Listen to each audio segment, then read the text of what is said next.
Hello guys, welcome to Upastapana YouTube channel. This is Muralidhar Jadi.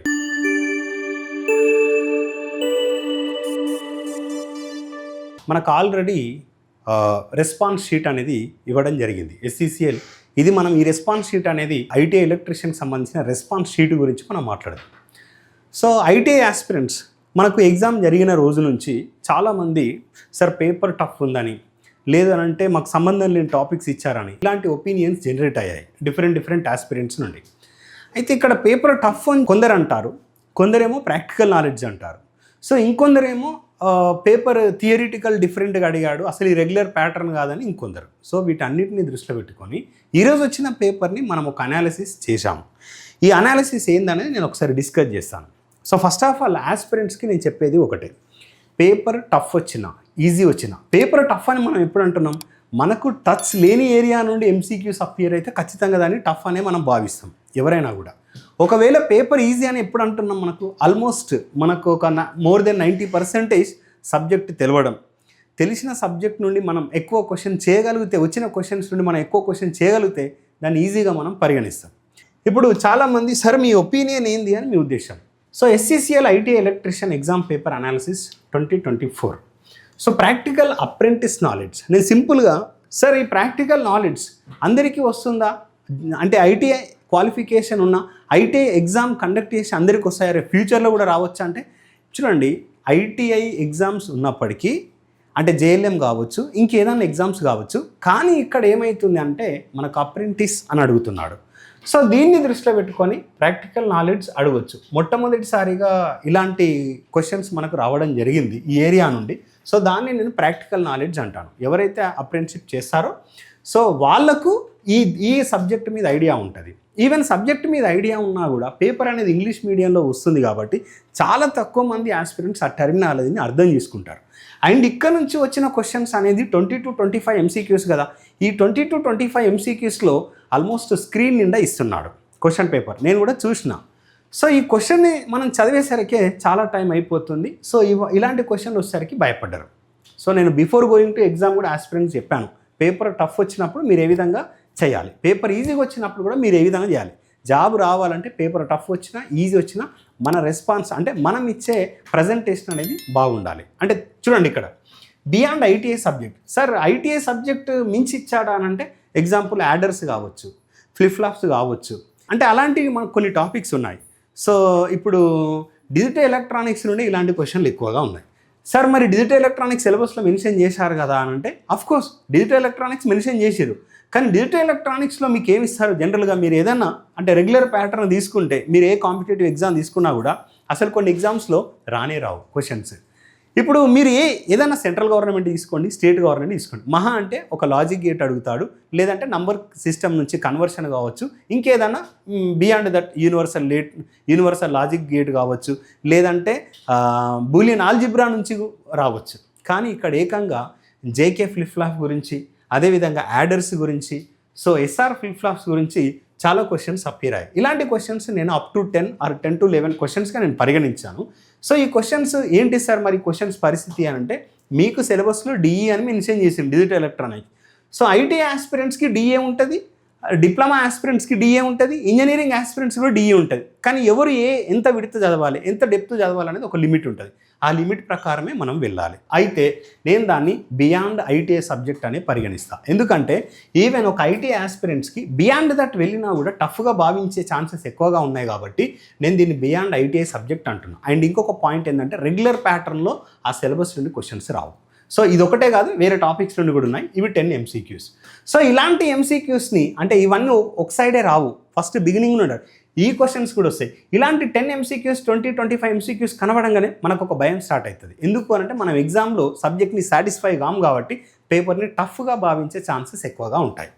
So మరి what about remaining trade theory syllabus, అంటే మనకి ఏదైతే ITIలో syllabus ఉంటుందో, అంటే ITIలో in the sense trade theory కావచ్చు, వర్క్షాప్ క్యాలిక్యులేషన్స్ కావచ్చు. సో ఈ సిలబస్ నుండి ప్లస్ ఓన్లీ సిలబస్ చదివితే మనం ఎగ్జామ్ పేపర్ చేయలేము. ఈ సిలబస్లో కూడా చాలా కామన్ సెన్స్ అప్లై చేయాలి. ఏం కామన్ సెన్స్ అప్లై చేయాలంటే సబ్జెక్టు పైన ఉన్న కామన్ సెన్స్. అంటే సపోజ్ ఎగ్జాంపుల్ క్వశ్చన్ ఉంది, నేను డిస్కస్ చేస్తాను, షార్ట్ సర్క్యూట్ యొక్క రెసిస్టెన్స్ ఏంది అన్నాడు. అక్కడ షార్ట్ సర్క్యూట్ యొక్క రెసిస్టెన్స్ అని మనం ఓన్లీ షార్ట్ సర్క్యూట్ గురించి అడగలేదు. షార్ట్ సర్క్యూట్ అంటే ఏంటిది, డెడ్లీ షార్ట్ సర్క్యూటెడ్, సో అక్కడ రెసిస్టెన్స్ అనేది 0 ఓం, మనకు అది ఐడియా ఉండాలి. సో అలాంటి కామన్ సెన్స్ ఉంటే సబ్జెక్ట్ పట్ల మనకు ఎక్కడ కూడా ఓపెన్ సర్క్యూట్ ఏంది, షార్ట్ సర్క్యూట్ ఏందని ఇండివిజువల్ ఎక్కడ కూడా డిస్కస్ చేయరు. సో బిట్వీన్ ద టాపిక్స్ మనకు వస్తుంది, లేదంటే ఒక టాపిక్ డిస్కస్ చేస్తున్నప్పుడు ఆ షార్ట్ సర్క్యూట్ ఓపెన్ సర్క్యూట్ గురించి మనం మాట్లాడతాం. అలాంటి టైంలో మనం ఈ కామన్ సెన్స్ ఉపయోగించాలి. మనం ఆల్రెడీ వీటి గురించి చాలాసార్లు డిస్కస్ చేసినాం, కానీ ఆస్పిరెంట్స్కి చెప్పేది ఏంది అని అంటే సబ్జెక్టుతో పాటు, అంటే ఎప్పుడైనా కూడా మీరు same as it is MCQs expect చేయకండి. ఎక్కడికి వెళ్ళినా కూడా మనం ఇక్కడ కంప్లీట్గా కాన్సెప్ట్ అనేది ఇంపార్టెంట్. సో కాన్సెప్ట్ ప్రిపేర్ అవ్వాలి, అదేవిధంగా దానికి సంబంధించిన కామన్ సెన్స్ కూడా మనం అప్లై చేయాలి. సో అడిగింది నంబర్ ఆఫ్ వేస్లో అడుగుతాడు, like statements true or false కావచ్చు, మ్యాచ్ ద ఫాలోయింగ్ కావచ్చు. అలాంటి టైంలో కొన్నిసార్లు మనం చూజ్ చేసుకునే ఆన్సర్ని కూడా మనం చేంజ్ చేసుకోవాల్సి వస్తుంది. సో ఇట్లా trade theory syllabus plus common sense apply చేస్తే, సబ్జెక్టు పైన ఉన్న కామన్ సెన్స్ని అప్లై చేస్తే మన క్లాస్ రూమ్ నుండి ఇచ్చిన క్వశ్చన్స్ ఒక 42 క్వశ్చన్లు మనం సాల్వ్ చేయొచ్చు, ఒక 42 క్వశ్చన్స్ మనం సాల్వ్ చేయొచ్చు. నాన్ టెక్నికల్లో నేను ఎగ్జాక్ట్గా చెప్పలేను, కొందరు టైమ్ అండ్ వర్క్ నుండి మనం క్లాస్ రూమ్లో కూడా డిస్కస్ చేసినాం. అక్కడ నుండి నేనైతే అంటే డైరెక్ట్ ఇందులో మనకు వర్క్షాప్ క్యాలిక్యులేషన్స్ కూడా వస్తాయి. సో ఇక్కడ నుంచి 3 to 4 క్వశ్చన్స్ వచ్చాయి నాన్ టెక్నికల్ నుండి. ఒకటి క్వశ్చన్ ట్యాగ్ కావచ్చు, టైమ్ అండ్ వర్క్ క్వశ్చన్ కావచ్చు, ఇంకా వేరే ఎట్సెట్రా క్వశ్చన్స్ కావచ్చు. So non technical question paper అయితే కొంచెం గట్టిగానే ఇచ్చాడని చెప్పాలి. అంటే ఇంగ్లీష్ కావచ్చు, జనరల్ స్టడీస్ కావచ్చు. సో ఇది జనరల్గా అనాలిసిస్. నేను ఇక్కడ కట్ ఆఫ్స్ గురించి నేను మాట్లాడాను. ఎందుకనంటే కట్ ఆఫ్స్ నేను ఇవ్వడం వల్ల మీరు ఒక హోప్ క్రియేట్ చేసుకొని రేపు ఉద్యోగం రాకుంటే మీరు మమ్మల్ని బ్లేమ్ చేస్తారు. ఇది కరెక్ట్ కాదు. కట్ ఆఫ్స్ మేము ఇస్తే రేపు మీకు ఉద్యోగం రావచ్చు, మేము ఇచ్చిన కట్ ఆఫ్ ప్రకారం రాకపోవచ్చు. ఒక ర్యాంకు నుంచి ఇంకో ర్యాంక్కి ఎంతమంది ఉంటారో మనం ఎగ్జాక్ట్గా చెప్పలేము. మన ఇన్స్టిట్యూషనే కాదు, కోచింగ్ తీసుకోకుండా కూడా ఇండివిజువల్గా ప్రిపేర్ అయ్యే వాళ్ళు కూడా ఉంటారు. వాళ్ళ డేటా మన దగ్గర రాకపోవచ్చు కదా. కాబట్టి ఈ ప్రెడిక్షన్స్ నమ్మకండి అనేది నాదొక సజెషన్. సో మనం ఇప్పుడు క్వశ్చన్ పేపర్లోకి వెళ్దాం. చూడండి, ఈ క్వశ్చన్ పేపర్ అనేది ఒక స్టూడెంట్ మనకిచ్చిన రెస్పాన్స్ షీట్, అంటే వాళ్ళ యొక్క క్వశ్చన్ పేపర్ మనం తీసుకున్నాం. ఇదే ఆర్డర్ అందరు ఆస్పిరెంట్స్కి రాకపోవచ్చు. సో అంటే అందరు ఆస్పిరెంట్స్కి ఇదే ఉండకపోవచ్చు. ఎందుకనంటే మనకి ఇక్కడ షెఫ్లింగ్ అనేది జరుగుతుంది కాబట్టి ఒక్కొక్క ఆస్పిరెంట్కి ఒక్కొక్క ఆర్డర్ ఉంటుంది. సో చూసుకోండి, అది ఆప్షన్స్ కూడా ఉండొచ్చు, ఉండకపోవచ్చు. సేమ్ 1 2 3 4 ఉండొచ్చు, ఉండకపోవచ్చు. ఓకేనా? సో ఇక్కడ చూడండి, first question, which of the following statements accurately describes the primary purposes of earthing and grounding in electrical system. Earthing system నుంచి అడిగిన క్వశ్చన్. ఈ క్వశ్చన్ని మీరు క్లియర్గా చదివితే మీకు ఆప్షన్ ఏ వస్తుంది. ఇక్కడ చూడండి, ఫస్ట్ ఆఫ్ ఆల్ మీరు ఆన్సర్ చూస్ చేసుకోవచ్చు. ఇది ఇక్కడ ఇచ్చిన 4 స్టేట్మెంట్ 4 ఆప్షన్స్ చూడగానే టైం టేకింగ్, కాకపోతే క్లియర్గా చదవాలి. సో అలాంటప్పుడు మాత్రమే మీరు పర్ఫెక్ట్ ఆన్సర్ చేయగలుగుతారు. Next second question, what are the critical factors for achieving proper elimination in space? ఒక పర్టికులర్ ఏరియాలో నీకు ప్రాపర్ ఎలిమినేషన్ రావాలి అని అంటే నీకు ఎలాంటి ఫ్యాక్టర్స్ పైన దృష్టి పెట్టాలి. సో నేను దీన్ని కన్సిడర్ చేయలేదు, ఎందుకంటే గ్రౌండ్ లెవెల్ నుంచి రావాలి. ఇలాంటి క్వశ్చన్ సాల్వ్ చేయాలంటే కొన్నిసార్లు 2 పెట్టే ఛాన్సెస్ కూడా ఉంటాయి. కాబట్టి ఇక్కడ ఆప్షన్ 3లో అన్నీ మెన్షన్ చేశాడు. సో వీటికి కొంచెం గ్రౌండ్ లెవెల్ మీకు ప్రిపరేషన్ ఎక్కువగా కావాలి. సో అలాంటి ప్రిపరేషన్ ఉంటేనే ఇలాంటి క్వశ్చన్స్ చేయొచ్చు. Okay, next one, which type of stress occurs when forces are applied parallel to the surface on object? ఇది వర్క్షాప్ క్యాలిక్యులేషన్ నుండి వచ్చిన క్వశ్చన్. మనకు అంటే ఫస్ట్ లెసన్ అంటాం, యూనిట్స్ అండ్ డైమెన్షన్స్ నుండి వచ్చిన క్వశ్చన్ అని చెప్పొచ్చు. నార్మల్గా జనరల్ ఫిజిక్స్ నుండి వచ్చిందని కూడా చెప్పొచ్చు. Okay, next, when performing continuity testing on a DC generator which of the following steps should be included? యాక్చువల్గా ఈ టెస్ట్ అనేది నార్మల్గా మనకు ట్రేడ్ థియరీలో ఉన్న టెస్ట్ల గురించి మాట్లాడితే నార్మల్గా మనం ఓపెన్ సర్క్యూట్ అంటే no load test, full load test, series మోటార్కి ఏ టెస్ట్ చేయాలి, షంట్ మోటార్కి ఏ టెస్ట్ చేయాలి, అంటే స్విన్బర్న్ టెస్ట్ కానీ హాప్కిన్సన్స్ టెస్ట్ కానీ ఇలాంటి టెస్ట్లు మనం మాట్లాడతాం అంటే ట్రేడ్ థియరీ ప్రకారం. కానీ ఇదేంటంటే అంటే very close to practical question. కాబట్టి ఇలాంటి క్వశ్చన్స్ మనం చేయలేం. ఎవరైతే ఆస్పిరెంట్స్ అంటే అప్రెంటిషిప్లో ఎవరైతే ప్రాపర్గా చేస్తారో వాళ్ళకు వీటిపైన ఐడియా ఉంటుంది. సో ఇప్పుడు next question, what principle states that surface illumination decreases in inverse proportion to the square of the distance from the source? ఇది డైరెక్ట్గా మనకు square of the inverse distance అని square of the equal to I/d² formula ఉపయోగించి చెప్పొచ్చు. ఒకటి Lambert's cosine లా ఉంటుంది, ఒకటేమో inverse square law ఉంటుంది. సో లాంబర్ట్ కొసైన్ లా కాదు, కాస్ థీటా ఉంటే లాంబర్ట్ కొసైన్ లా ఉంటాం. కానీ మనకి ఇక్కడ దేని గురించి మాట్లాడుతుంది? ఇల్యూమినేషన్ గురించి. స్క్వేర్ ఆఫ్ డిస్టెన్స్ యొక్క వర్గానికి విలోమానుపాతంలో ఉంది అని చెప్తుంది. కాబట్టి ఆన్సర్ ఏంది? Inverse square of law illumination. Next one, ఇక్కడ what does the third colour band on a resistor indicate. ఇక్కడ విషయం ఏంటనంటే థర్డ్ కలర్ బ్యాండ్ దేని గురించి మాట్లాడుతుంది. ఇక్కడ మనకు లాస్ట్ కలర్ గురించి మాట్లాడలేదు. ఇప్పుడు లాస్ట్ నుండి సెకండ్ కలర్ గురించి మాట్లాడలేదు. లాస్ట్ కలర్ దేని గురించి మాట్లాడుతుంది, టోలరెన్స్ గురించి మాట్లాడుతుంది. ఖచ్చితంగా టోలరెన్స్ తర్వాత ఇది ఉండే ఛాన్స్ ఉందా లేదా అంటే ఇది 4 కలర్ బ్యాండ్ రెసిస్టరే కదా, 4 కలర్ బ్యాండ్ రెసిస్టర్ కాబట్టి ఖచ్చితంగా ఇది మల్టిప్లయర్ గురించి మాట్లాడుతుంది. మల్టిప్లయర్ అంటే ఏంటిది, 10 to the power of ఆ కలర్ ఇచ్చిన number 10 to the power of suppose black ఉంటే 10 to the power of 0. So అట్లా మనకి ఇక్కడ మల్టిప్లయర్ లెక్కలు తీసుకోవాలి. ఇది కామన్ సెన్స్తోనే మనం చేయాలి. ఎందుకంటే సార్ ఇప్పుడు మీరు థర్డ్ కలర్ బ్యాండ్ అంటున్నారు అంటే 4 కలర్ బ్యాండ్ ఇది 5 కలర్ బ్యాండ్ అంటే 5 కలర్ బ్యాండ్ తీసుకున్నప్పుడు 4th కలర్ అనేది మల్టిప్లయర్ అవుతుంది. ఇక్కడ 4 కలర్ బ్యాండ్ కాబట్టి థర్డ్ కలర్ అనేది మనకు మల్టిప్లయర్ లెక్కలు తీసుకోవాలి. ఇది కామన్ సెన్స్ అప్లై చేసుకొని చేయాలి. Next, when 2 or more coils are magnetically linked together by a common magnetic flux. Example transformer, ఇది direct transformer, they are set to have the property of same story. ఇది direct question, mutual inductance. When 2 or more coils are magnetically linked together by a common magnetic flux. ఒకే ఒక magnetic సర్క్యూట్తోని 2 లేదా అంతకంటే ఎక్కువ coils link అయినప్పుడు so ఆ ప్రాసెస్ని ఏమంటున్నాము, resistance కాదు, సెల్ఫ్ ఇండక్టెన్స్ కాదు, కెపాసిటెన్స్ కాదు. ఈ ఆప్షన్స్ ఎలిమినేటెడ్ డైరెక్ట్గా. సో మిగిలిన అందరు 2-3 ఆప్షన్ పట్లనే భయపడతా ఉంటారు. డైరెక్ట్ క్వశ్చన్ అది, ఆప్షన్ 3. నెక్స్ట్ క్వశ్చన్, ఇక్కడ నేను సొల్యూషన్స్ ఇస్తలేనండి, జస్ట్ పేపర్ ఏ విధంగా వచ్చింది మనం అంటే ట్రేడ్ థియరీ నుండి ఏ విధంగా వచ్చింది, సో బియాండ్ ట్రేడ్ థియరీ ఏమొచ్చింది అనే పాయింట్స్ గురించి మనం మాట్లాడుతున్నాం. What is the trickle charging. Trickle charging అంటే ఏంటిది, నార్మల్గా మనం ఫుల్గా ఛార్జ్ చేసి పెట్టినాం, సో మనకు ఈరోజు ఛార్జ్ పెట్టినాం, బట్ మనకు నైట్ మన బ్యాటరీ తీసుకెళ్ళాలి. సో అలా స్టాండ్ బై బ్యాటరీస్కి మనం ఏం చేస్తున్నాం, ఆపరేట్ చేయడానికి రెడీ ఉంచినప్పుడు స్టాండ్ బై బ్యాటరీస్కి దాని యొక్క అండర్ నో లోడ్ కండిషన్ దాని యొక్క కెపాసిటీ తగ్గకుండా మనం ఏం చేస్తున్నాం అంటే ఒక లో రేటింగ్ అనేది ఛార్జింగ్ ఉంచుతున్నాం. So keep on charging. So ఎందుకు, in order to maintain the fresh and new, కొత్త బ్యాటరీ లెక్కల మెయింటైన్ చేయడానికి వాడచ్చు. Same option is the correct answer. Direct question చూడండి, typically 2 to 3% of its normal charging rate. మీరు ఇక్కడ చూస్తే 2 to 3%, 2 to 3 times of higher than it's normal charging ఇచ్చాడు. So ఇందులో మీరు కన్ఫ్యూజ్ అవ్వడానికి ఏమీ లేదు. ఇక్కడ హయ్యర్ దాన్ ఇచ్చాడు, ఆఫ్ ఇట్స్ నార్మల్ ఛార్జింగ్ అన్నాడు. క్వశ్చన్ని మీరు ప్రాపర్గా అర్థం చేసుకుంటే క్వశ్చన్ని సాల్వ్ చేయడం చాలా ఈజీ. సో దీని గురించి మనం క్లాస్ రూమ్లో కూడా చాలాసార్లు డిస్కస్ చేసినాం. టాపిక్ వైజ్ టెస్ట్లో, గ్రాండ్ టెస్ట్లో కూడా మనం డిస్కస్ చేసాం. What is a key reason for grouping capacitors in series. ఇది డైరెక్ట్ క్వశ్చన్, మనం ఎక్కడైనా డిస్కస్ చేసేదే. సిరీస్లో కెపాసిటర్స్ కనెక్ట్ చేయడం వల్ల ఏమవుతుంది, సిరీస్లో కెపాసిటర్ కనెక్ట్ చేస్తే నేను అందుకోసం చాలాసార్లు క్లాస్ రూమ్లో చెప్పాను, కెపాసిటర్స్ నుండి క్వశ్చన్ అపియర్ అయిందంటే మీ బ్రెయిన్కి బ్రేక్ పడాల్సిందే. ఎందుకు, కెపాసిటర్ వచ్చిందంటే అంటే like similar to resistor inductor కాదు.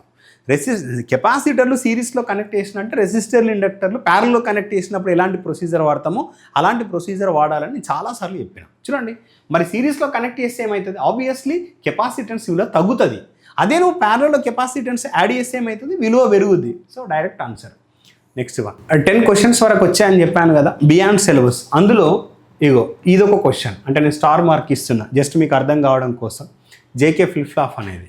సో నెక్స్ట్ క్వశ్చన్ చూస్తే, what is done when a single alternator cannot meet the power demand of load circuit. అంటే యాక్చువల్గా ఒక ఆల్టర్నేటర్ ఉంది, ఒకే ఆల్టర్నేటర్ ఉపయోగించి నేను ఏదైతే లోడ్ని డిమాండ్ అంటే లోడ్ డిమాండ్ని రీచ్ చేస్తలేను, అంటే సపోజ్ నేను 50 kW నాకు కావాలి, కానీ ఒక సింగిల్ ఆల్టర్నేటర్ ఉపయోగించి ఓన్లీ 25 kW రీచ్ చేస్తుంది.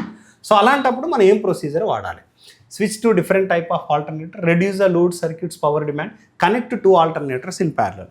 సో మనం ఈ టాపిక్ని క్లాస్ రూమ్లో మనం అంటే ప్యారలల్ ఆపరేషన్ ఆఫ్ ట్రాన్స్ఫార్మర్లో డిస్కస్ చేసినాం. సార్ మరి ఈ క్వశ్చన్ టర్బైన్స్ ఆల్టర్నేటర్కి సంబంధించింది కానంటే ప్యారలల్ ఆపరేషన్ సింక్రోనస్ మెషిన్లు ఉంటుంది, ఆల్మోస్ట్ సేమ్ కండిషన్స్ ఉంటాయి, కొన్ని అడిషనల్ కండిషన్స్ ట్రాన్స్ఫార్మర్కి ఉంటాయి. సో మనం అనుకున్న లోడ్ని రీచ్ అవ్వాలి అంటే రిలయబిలిటీ కండిషన్స్ ఏ విధంగా ఉంటాయి, అడ్వాంటేజెస్ ఏ విధంగా ఉంటాయి, డిసడ్వాంటేజెస్ ఏ విధంగా ఉంటాయి అనేది నేను డిస్కస్ చేశాను ఈ క్వశ్చన్. సో ఇది కూడా మనం కామన్ సెన్స్ యూజ్ చేసి మనం క్వశ్చన్ చేయొచ్చు. ట్రాన్స్ఫార్మరే కాదు, ఆల్టర్నేటర్స్లో కూడా మనం ప్యారలల్ కండిషన్స్ డిస్కస్ చేశాము. Next question, what happens when the plates are fully charged in lead acid cell. So lead acid cells అనేది ఫుల్గా ఛార్జ్ అయినప్పుడు ఏమవుతుంది. సో ఇది మనం చాలాసార్లు క్లాస్లో డైరెక్ట్గా డిస్కస్ చేసిన క్వశ్చనే. డైరెక్ట్ క్వశ్చన్, బ్యాటరీస్ నుండి వచ్చిన క్వశ్చన్, డైరెక్ట్ క్వశ్చన్ ఇది. అంటే ఫుల్గా డిశ్చార్జ్ అయినప్పుడు ఏమవుతుంది, కలర్ ఏ విధంగా అవుతుంది, డిశ్చార్జ్ అయినప్పుడు ఏమవుతుంది, ఛార్జ్ అయినప్పుడు ఏమవుతుంది, పాజిటివ్ ప్లేట్ నెగిటివ్ ప్లేట్, వీటన్నిటి గురించి మనం డీటెయిల్గా మాట్లాడినాం. Next, which of the following combinations can be used to construct RS flip flop. యాక్చువల్గా నేను ఇందాక ఒక 10 క్వశ్చన్స్ అన్నాను కదా, అందులో ఇదొక క్వశ్చన్. సో ఇది ఫ్లిప్ ఫ్లాప్ నుండి వచ్చిన క్వశ్చన్. ఇలాంటి క్వశ్చన్స్ అన్ని మార్క్ చేస్తున్నా మీరు చూసుకోండి. సో వై డస్ లో sensitivity voltmeter produce high errors in high resistance circuit? యాక్చువల్గా దీన్ని కూడా నేను కొంచెం బియాండ్ యువర్ సిలబస్ అని ఇవ్వచ్చు, ఎందుకంటే దీన్ని కొంచెం ఆలోచించాలి. ఇంత డీప్గా మనం ఎక్స్ప్లెనేషన్లో వెళ్ళకపోవచ్చు, ఎందుకంటే ఓవర్ ప్రెజర్ అవుతుంది ఆస్పిరెంట్స్కి. So next question, what are the minimum plate electrodes requirements as per the guidelines? ఇది ఎర్తింగ్ క్వశ్చన్ అండి, డైరెక్ట్ క్వశ్చన్, బట్ చాలా కేర్ఫుల్గా చదవాలి. చూడండి, మీరు ఆప్షన్ అంటే ఒకవేళ మీ అందరికీ ఎవరికైతే ఇది 4 ఆప్షన్లో ఉందో ఇక్కడ మిమ్మల్ని కన్ఫ్యూజ్ చేస్తారు. Galvanised iron or steel. Galvanised steel యొక్క అంటే ఎంత ఉండాలి థిక్నెస్, కాపర్ యొక్క thickness. Direct class room question. Class రూమ్లో నేను డిఫరెన్షియేట్ చేసి కూడా చెప్పాను.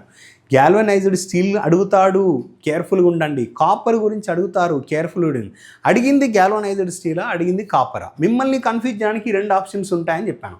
చూసారా, గ్యాల్వనైజ్డ్ వచ్చి 6.3, ఇదేంటిది 3.15 ఆర్ 1.8. ఇందులో దీన్ని సగం చేస్తే అయిపోద్ది అని చాలాసార్లు మనం డిస్కస్ చేసిన క్లాస్లో. ఈ క్వశ్చన్ 15th క్వశ్చన్ గ్రాండ్ టెస్ట్లో కానీ టాపిక్ వైజ్లో కానీ, సో మనం క్లాస్ రూమ్లో చాలాసార్లు డిస్కస్ చేసినాం. Which of the following numbers is not perfect square? ఇదిగా మనకు స్క్వేర్ కాన్సెప్ట్ అంటే సబ్జెక్ట్లో ఇన్వాల్వ్ అవుతుంది, అంటే నార్మల్ జనరల్ కాన్సెప్ట్, అదేవిధంగా వర్క్షాప్ క్యాలిక్యులేషన్లో కూడా ఇన్వాల్వ్ అవుతుంది. నేను ఈ టాపిక్ గురించి టిపికల్ వాల్యూస్ అని ప్రతి ఆస్పిరెంట్కి స్పెషల్ మ్యాథమెటిక్ క్లాస్ తీసుకుంటాను. నేను జేఎల్ఎం ఐటీఐ ఆస్పిరెంట్స్కి, సింగరేణి ఆస్పిరెంట్స్కి నేను ఒక స్పెషల్ క్లాస్ తీసుకుంటూ చూసారా, అందులో నేను ఈ స్క్వేర్ కాన్సెప్ట్ తీసుకుంటాను. 31 స్క్వేర్ వరకు నేను చెప్తాను. 31 స్క్వేర్ వరకు నేను చెప్తాను. అందులో ఇదొక క్వశ్చన్ డైరెక్ట్ చెప్పొచ్చు. 121 అంటే 11, 144 అంటే 12, 36 అంటే 6. సో చూసారా, మనకు ప్రతి ఒక్క ఆస్పిరెంట్ ఎలాంటి క్వశ్చన్ వస్తుందో అని టిపికల్ వాల్యూస్ ప్లస్ ఇలాంటివి చెప్తే మీరు ఎక్కువ ఛాన్స్ ఉంటాయి చేయడానికి. Which factor is directly proportional to the frequency of an alternate? Factor ఈ directly proportional to frequency of alternator. So ఇక్కడ ఫ్రీక్వెన్సీకి ఎవరు డైరెక్ట్లీ ప్రపోర్షనల్ ఉన్నారు? Number of poles and speed. Direct formula, direct question ఇది. Many times we had the discussion in classroom. Next one, when setting the multimeter to measure voltage, which of the following procedure is correct? ఇది multimeter నుండి అడిగిన practical question. ఎవరైతే రెగ్యులర్గా అంటే ఈ measurements చేస్తారో, అంటే వోల్టేజ్ని ఫైండ్ అవుట్ చేయడం, కరెంట్ని ఫైండ్ అవుట్ చేయడం, రెసిస్టెన్స్ని ఫైండ్ అవుట్ చేయడం, ఈ మల్టీమీటర్ యూసేజ్ గురించి ఐడియా ఉన్న వాళ్ళకి ఈ క్వశ్చన్ చేయగలుగుతారు. What does IE rules? Direct question అండి. ఐఈ రూల్స్ మనం దాదాపు ఒక 20-25 రూల్స్ ఇచ్చి ఉంటాను, నాకు ఎగ్జాక్ట్ కౌంట్ తెలియదు. అందులో 32 రూల్ డైరెక్ట్ ఎర్త్ గురించే మాట్లాడుతుంది. డైరెక్ట్ క్వశ్చన్ ఇది, డైరెక్ట్ క్వశ్చన్. మనకు డేంజర్ సింబల్ ఏంటిది, ఏ కలర్లో ఉంటుంది, ఏ లాంగ్వేజ్లో ఉంటుంది, ప్రతి ఒక్కటి ఐఈ రూల్స్ గురించి నేను డిస్కస్ చేశాను. Next what is a condition called when? ఇది ఆర్ఎస్ ఫ్లిప్ ఫ్లాప్ నుండి అడిగిన క్వశ్చన్. ఇది ఇంకొక క్వశ్చన్. అంటే మీకు ఇవ్వాల్సిన సిలబస్ కంటే అంటే దాటిపోతుంది. ఎస్ఆర్ ఫ్లిప్ ఫ్లాప్ నుండే 2 క్వశ్చన్లు వచ్చాయి, జేకే ఫ్లిప్ ఫ్లాప్ నుండి ఇదో క్వశ్చన్. దాదాపు మనకు తెలియని 3 నుంచి 4 క్వశ్చన్లు వచ్చాయి. చూసారా, beyond your syllabus. Carbon resistors are available in various power ratings, typically ratings. So ఈ కార్బన్ రెసిస్టర్స్, సో వీటి యొక్క రేంజెస్ అడిగాడు. ఓకేనా? The measuring resistance with a multimeter, what is the correct procedure? యాక్చువల్గా ఇది చేయాల్సిన క్వశ్చన్. ఇది జనరల్గా మనం రెసిస్టెన్స్ని మెజర్ చేయాలంటే మల్టీమీటర్ ఉపయోగించి ఏం చేస్తాం? జనరల్గా ఇది రెసిస్టర్ అయితే దీని దగ్గర ఎంత కరెంటు ఫ్లో అవుతుందో అండ్ దాని దగ్గర అప్లై చేసిన వోల్టేజ్ని బేస్ చేసుకొని, వోల్టేజ్ బై ఇట్స్ కరెంటే కదా, దాన్ని మనం అంటున్నాం రెసిస్టర్. అందుకోసం మనం ఏమనొచ్చు, connect the leads across the resistor. అంటే అక్రాస్ ద లెడ్స్ కనెక్ట్ చేయాలి కానీ ఇన్ సిరీస్ ఇవన్నీ మనం చేయకూడదు కదా. చేయొచ్చు ఈ క్వశ్చన్. Common sense. Which method of making permanent magnets involves the use of pole charger with a coil of many turns and an iron core inside it? దీన్ని మనం ఎలక్ట్రోమాగ్నటైజేషన్ మెథడ్ అంటాం. సో ఇది లిటిల్ బిట్ ప్రాక్టికల్ మెథడ్ అని చెప్పొచ్చు. So మనకు trade theory నుండి plus practical method నుండి 2 కలపవచ్చు. సో ఓకేనా? Next question, what is the average electromotive force of lead acid cell? Direct question. Lead acid ఇది బ్యాటరీస్ నుండి అడిగిన క్వశ్చన్. అసలు యాక్చువల్గా మనకు ఇక్కడ నేను డిస్కస్ చేయాల్సిన పాయింట్ ఇది. చాలామంది ఆస్పిరెంట్ బ్యాటరీస్ని నెగ్లెక్ట్ చేస్తారు. బ్యాటరీస్ చిన్న టాపిక్ కదా అనుకుంటారు. దాదాపు అంతా కొడితే 4 పేపర్లు ఉండదు బ్యాటరీస్. మీరు అదే ట్రాన్స్ఫార్మర్ తీసుకోండి, ఒక 20-30 పేపర్లు ఉంటాయి. నువ్వు బ్యాటరీ తీసుకుని అనుకో 4 పేపర్లు ఉంటాయి. ఈ బ్యాటరీస్ నుండే మనకు ఎక్కువ క్వశ్చన్స్ వచ్చాయి, గమనించండి. సో ఆస్పిరెంట్స్కి నేను సజెస్ట్ చేసేది ఏంటంటే, సార్ మాకు ఏ టాపిక్ నుండి ఎక్కువ క్వశ్చన్లు వస్తే అవే చెప్పండి అనకండి. బీయింగ్ ఏ ఫ్యాకల్టీ చాలా ఎగ్జామ్స్ జరుగుతున్నాయి కాబట్టి ఒక టాపిక్లో ఎక్కువ ఇవ్వచ్చు, ఒక టాపిక్లో తక్కువ ఇవ్వచ్చు. టాపిక్ చిన్నదైనా కూడా ఎక్కువ క్వశ్చన్స్ వస్తున్నాయి. లెడ్ యాసిడ్ బ్యాటరీ మీద ఎన్ని క్వశ్చన్లు వస్తున్నాయి చూడండి, ముందు చాలా ఉన్నాయి. సో ఇది చాలాసార్లు నంబర్ ఆఫ్ టైమ్స్ మనం డిస్కస్ చేసినాం. సో లెడ్ యాసిడ్ బ్యాటరీ యొక్క వోల్టేజ్ ఈఎంఎఫ్ పెరుగుతుంది. ఎంత పెరుగుతుంది? మ్యాక్సిమం వాల్యూ ఎంత? సో అదేవిధంగా ఫుల్గా ఛార్జ్ అయినప్పుడు ఏ విధంగా ఉంటుంది, స్పెసిఫిక్ గ్రావిటీ ఏ విధంగా ఉంటుంది, డిశ్చార్జ్ అయినప్పుడు ఎంతకంటే తక్కువ విలువ కంటే డిశ్చార్జ్ కాదు. ఇలాంటి పాయింట్స్ అన్ని కండిషన్స్ మనం డిస్కస్ చేశాము. Next question, which lighting system is characterised by high energy efficiency but is often associated with glare making it particularly suitable for flood and industrial lighting applications. ఇక్కడ యాక్చువల్గా ఇది కొంచెం ఇల్యూమినేషన్లో కొంచెం డెప్త్కి వెళ్ళాడనే చెప్పాలి. డైరెక్ట్ టైప్ ఉంటుంది, డైరెక్ట్ లైటింగ్ ఉంటుంది, ఇండైరెక్ట్ లైటింగ్ ఉంటుంది, సెమీ డైరెక్ట్ టైప్ ఉంటుంది. ఇందులో డిఫరెంట్ టైప్స్ ఉంటాయి, వాటికి ఎగ్జాంపుల్స్ కూడా ఉంటాయి. సో ఇంత డీప్గా వెళ్తారని నేను అనుకోలేదు. Okay, match the possible causes and remedies for intermittent current flowing through the motor starters. So మనకు ఇక్కడ ఇచ్చారు, loose connections, stud may not be firm, insufficient pressure, ఇట్లా డిఫరెంట్గా ఇచ్చారు. ఇది మనకు ట్రేడ్ థియరీ నుండి వచ్చిన క్వశ్చన్ కాదు, ఇది ప్రాక్టికల్ క్వశ్చన్. ఇది కొంచెం ప్రాక్టికల్ నాలెడ్జ్ ఐడియా ఉండాలి. Okay, next, what is the purpose of holes in the stumpings of alternator. So యాక్చువల్గా ఇది కూడా ప్రాక్టికల్ క్వశ్చన్. అప్రెంటిస్ చేసిన వాళ్ళకి ఈ క్వశ్చన్ గురించి ఐడియా ఉంటుంది, కొంచెం మెషిన్స్ మీద అవగాహన ఉన్న వాళ్ళకి. Of course question applied from electrical machines or alternator or synchronous machine అనొచ్చు, కానీ ఐడియా ఉండాలి, ఏంటిది అసలు అనేది ఐడియా ఉండాలి. సో ఐడియా ఉన్న వాళ్ళు ఈ క్వశ్చన్ సాల్వ్ చేస్తారు. So where should insulation resistance be measured in DC generator. అంటే నార్మల్గా ఇన్సులేషన్ రెసిస్టెన్స్ అనేది డీసీ జనరేటర్లో ఎక్కడ మెజర్ చేస్తారు? సో ఇక్కడ చూడండి, అంటే ఇన్సులేషన్ రెసిస్టెన్స్ మనం ఎక్కడెక్కడ చూస్తామనంటే between the winding and the control panel కాదు. ఇక్కడ డైరెక్ట్ ఆన్సర్ ఇక్కడ ఆల్రెడీ టిక్ చేశారు, గ్రీన్ కలర్లో ఇచ్చారు. Between the winding and frame, అంటే దాన్ని మనం ఎర్త్ అంటాం. అంటే frame is connected to earthing or grounding. So దీనికి అదేవిధంగా బిట్వీన్ వైండింగ్స్, అంటే 2 వైండింగ్స్ మధ్యలో ఉన్న ఇన్సులేషన్కి, అదేవిధంగా ఎర్త్కి వైండింగ్కి మధ్యలో ఉన్న ఇన్సులేషన్కి రెసిస్టెన్స్ని మనం డీసీ జనరేటర్లో మెజర్ చేస్తూ ఉండదు. వేర్ షుడ్ ఇన్సులేషన్ రెసిస్టెన్స్, నువ్వు ఎక్కడెక్కడ డీసీ జనరేటర్లో ఇన్సులేషన్ యొక్క రెసిస్టెన్స్ని మెజర్ చేస్తున్నావు అనే క్వశ్చన్ అడిగాడు. కొంచెం ఆలోచించాలి మీరు. What is the main purpose of residual current device ఆర్సిడి గురించి అడుగుతున్నాడు. ఇది ఎవరైతే అంటే ఈ డివైజెస్ గురించి అంటే ప్రాక్టికల్ నాలెడ్జ్ ఉంటుందో వాళ్ళు చేయాల్సిన క్వశ్చన్లు ఇవి. సో అప్రెంటిస్ మెన్షన్ చేశాడు కాబట్టి ఇలాంటి క్వశ్చన్స్ మీద ఎక్కువ ఫోకస్ చేసిండు. ఎందుకంటే అప్రెంటిస్ అనేది ఒక పర్టికులర్, అంటే వీళ్ళకు మాత్రమే ఈ నాలెడ్జ్ ఉంటుందని ఈ క్వశ్చన్స్ ఇవ్వచ్చు, కానీ రెగ్యులర్ ప్యాటర్న్ అయితే ఈ క్వశ్చన్లు రావు. The principle on which an alternator operators, అంటే the principle on which an alternator operates. So ఏ ప్రిన్సిపల్ని ఆధారంగా చేసుకొని ఆల్టర్నేటర్ పనిచేస్తుంది? Direct question. ఇది ఓమ్స్ లా కాదండి, కూలుమ్స్ లా కాదు, electromagnetic induction, Newton second law కాదు. డైరెక్ట్ క్వశ్చన్ ఇది. మనం చాలాసార్లు అంటే ఆల్టర్నేటర్ కావచ్చు, AC machines like induction machine కావచ్చు, వీటన్నిటి గురించి మనం ఎలక్ట్రోమాగ్నెటిక్ ఇండక్షన్ ప్రిన్సిపల్ అనేది చాలాసార్లు డిస్కస్ చేసినాం. అంతెందుకు మ్యాగ్నెటిజంని మనం డిస్కస్ చేసినాం. Statistical induced EMF, dynamical induced EMF గురించి మనం చాలాసార్లు డిస్కస్ చేసినాం, ఎగ్జాంపుల్స్ కూడా ఇచ్చాము. Next, in a multiplexer having 2 to the power of n input single output line. ఇది డిజిటల్ ఎలక్ట్రానిక్స్ నుండి అడిగిన మల్టీప్లెక్సర్, అంటే మక్స్ అని పిలుస్తాం. ఇక అందులో ఇదొక క్వశ్చన్. అంటే యాక్చువల్గా వీళ్ళు డిజిటల్ ఎలక్ట్రానిక్స్ మీదే దండయాత్ర చేసినట్టున్నారు, ఇదే నాకు అర్థమవుతలేదు. సో నెక్స్ట్ చూడండి, వాట్ ఆర్ డిరైవ్డ్ యూనిట్స్. బేసికే మనకు ఫండమెంటల్ యూనిట్స్ ఉంటాయి ఫిజిక్స్లో. మనకు వాట్ ఈస్ దట్ ఫిజిక్స్ అని అంటే వర్క్షాప్ క్యాలిక్యులేషన్లో first lesson measurements and units అని ఉంటుంది. డైమెన్షన్స్ ఆఫ్ డిఫరెంట్ క్వాంటిటీస్ అంటే యూనిట్స్. అక్కడ నుండి వచ్చిన క్వశ్చన్ ఇది. కొంచెం ఎవరికైతే ఫిజిక్స్ మీద అవగాహన ఉంటే వాళ్ళు డైరెక్ట్ టిక్ చేసే ఛాన్సెస్ ఎక్కువగా ఉంటుంది. ఓకేనా? For what purpose are halogen lamps known for their better efficiency, smaller sizes but very short life span commonly manufactured. So ఇది అప్లికేషన్ ఓరియంటెడ్లో ఇచ్చాడు. So how is capacitance reactance X C mathematically expressed. ఇది డైరెక్ట్గా మనం చాలాసార్లు క్లాస్ రూమ్లో చాలాసార్లు discuss చేసిన క్వశ్చన్. ఒక ఎగ్జామ్లో మనం ఒక గ్రాండ్ టెస్ట్లో కానీ క్లాస్ రూమ్లో జరిగే టాపిక్ వైజ్ టెస్ట్లో కానీ ఎక్సెల్ వచ్చిందంటే ఎక్సీ గురించి మాట్లాడేది. ఎట్లా మాట్లాడేది? XL directly proportional to frequency, X is inversely proportional to frequency. Number of times వీటి గురించి నేను డిస్కస్ చేశాను. ఎందుకంటే గతంలో జేఎల్ఎంలో ఫ్రీక్వెన్సీకి అంటే ఫ్రీక్వెన్సీ పెంచితే ఇండక్టివ్ రియాక్టెన్స్ ఏమవుతుంది, ఫ్రీక్వెన్సీ పెరిగితే కెపాసిటీ రియాక్టెన్స్ ఏమవుతుంది వరుసగా. ఇలాంటి క్వశ్చన్స్ వచ్చాయి కాబట్టి నేను ఎక్కువ ఫోకస్ చేశాను. నాకు తెలిసి మన స్టూడెంట్స్ ఆల్మోస్ట్ అందరు కరెక్టే పెట్టుంటారు ఇలాంటి క్వశ్చన్లు.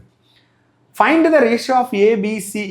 ఈ క్వశ్చన్ అనేది వర్క్షాప్ క్యాలిక్యులేషన్లో కన్సిడర్ చేయొచ్చు, అదేవిధంగా మనం నాన్ టెక్నికల్లో కూడా కన్సిడర్ చేయొచ్చు. కానీ ఈ క్వశ్చన్స్ వర్క్షాప్లో ఇచ్చేసి డైరెక్ట్ నాన్ టెక్నికల్ ఎక్కువ పెంచాడు. సో లైక్ జనరల్ స్టడీస్ కావచ్చు, వాట్ ఎవర్ ఇట్ మేబీ.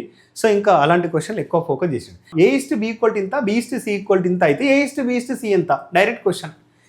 ఇలాంటి టైప్ ఆఫ్ క్వశ్చన్స్ అయితే మనం నాన్ టెక్నికల్కి అంటే ఎండ్ ఆఫ్ ది అంటే ప్రిపరేషన్లో మనం చాలాసార్లు డిస్కస్ చేసినాం. అదేవిధంగా గ్రాండ్ టెస్ట్లో కూడా ఎవ్రీడే మనం డిస్కస్ చేసాము. సో ఇవి చాలాసార్లు మనం డిస్కస్ చేసిన క్వశ్చన్సే క్లాస్ రూమ్లో. ఎందుకంటే యాజ్ పర్ సిలబస్ మనం మూవ్ అవుతున్నాం కాబట్టి మనకు ఒక ఐడియా ఉంది. సో ఆ సిలబస్ ప్రకారం మనం సబ్జెక్ట్ని ఫ్రేమ్ చేసినాం, అట్లనే క్వశ్చన్స్ కూడా డిస్కస్ చేసినాం. Next one, why is it recommended to disconnect the earth electrode from the installation when measuring its resistance. So యాక్చువల్గా ఇది కొంచెం ప్రాక్టికల్ క్వశ్చన్. సో ఇది ఆన్సర్ ఇచ్చాడు. To calibrate DC meter accurately. DC మీటర్ని అక్యురేట్గా calibrate చేయాలి అంటే which of the following is necessary. ఏది అవసరం అని అంటున్నాడు. ఇది వీటి గురించి డివైజెస్ గురించి మెజరింగ్ ఇన్స్ట్రుమెంట్స్ గురించి ప్రాక్టికల్ నాలెడ్జ్ ఉన్న వాళ్ళు చేయగలుగుతారు. The phase sequence of an alternator is changed, what will be the effect of the connected loads. ఇది మనం క్లాస్ రూమ్లో డిస్కస్ చేసిన క్వశ్చన్. చాలాసార్లు నంబర్ ఆఫ్ టైమ్స్ మనం దీన్ని డిస్కస్ చేసినాం. యాక్చువల్గా ఈ క్వశ్చన్ని మనం ఎందుకు అంటే పర్టికులర్గా నేను మాట్లాడుతున్నా అంటే అన్ని మెషిన్స్, డీసీ మెషిన్లో నువ్వు స్పీడ్ని ఏ విధంగా ఉల్టా చేస్తావు, అదేవిధంగా సింక్రోనస్ మెషిన్లో నువ్వు ఏ విధంగా స్పీడ్ని ఉల్టా చేస్తావు, అదేవిధంగా షేడ్ పోలో నువ్వు ఉల్టా చేయగలుగుతావా, సింగిల్ ఫేజ్ ఇండక్షన్ మోటార్లో కూడా స్పీడ్ని ఏ విధంగా ఉల్టా చేస్తావు. అలాంటి కంపారిజన్లో మనం అన్ని మెషిన్స్ గురించి డిస్కస్ చేశాము స్పీడ్ని రివర్స్ చేయడానికి. దాని ఎఫెక్టే కదా. వన్స్ నువ్వు ఆల్టర్నేటర్లో ఫేజ్ సీక్వెన్స్ ఉల్టా చేస్తే ఏమవుతుంది, all 3 phase Motors will run in the reverse direction but it may not effect lighting and heating loads. డైరెక్ట్గా అసలు అది ఉల్టా తిరుగుతుంది. అర్థమవుతుందా? Direct question. Next question, what is the carry out of full adder. ఇది ఫుల్ యాడర్ నుండి వచ్చిన question, adders నుండి వచ్చిన క్వశ్చన్. సో దీన్ని కూడా నేను మార్క్ చేస్తున్నా. సో ఇది మీకు బియాండ్ ఐటీఐ సిలబస్ అనేది చెప్పొచ్చు. ఎందుకనంటే వాళ్ళు మెన్షన్ చేశారు కావచ్చు, బట్ మెన్షన్ చేసినా కూడా అది ఐటీఐ లెవెల్ కాదు.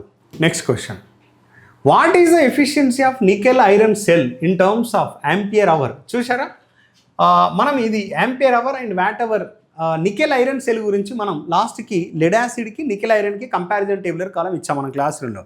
జనరల్గా నికెల్ ఐరన్ గురించి మ్యాక్సిమం డిస్కస్ చేయరు, కానీ నేను ఇక్కడ కంపారిజన్ ఇచ్చాను. ఎందుకంటే గతంలో ఎక్కడో ఒక దగ్గర క్వశ్చన్ వస్తుందని క్లాస్ రూమ్లో నేను డిస్కస్ చేశాను సపరేట్గా. సో లక్కీగా మనకి ఇక్కడ కలిసి వచ్చింది. సో మన students safe side. Next, what does equivalent inductance refers to in electrical circuit. ఈ క్వశ్చన్ జనరల్గా ఎవరైనా చేయగలుగుతారు. సో యాక్చువల్గా ఎలక్ట్రికల్ సర్క్యూట్లో ఈక్వలెంట్ ఇండక్టెన్స్ అంటే ఏంటి, ఇది ఈక్వలెంట్ రెసిస్టెన్స్ అంటే ఏంటి అన్నాడు.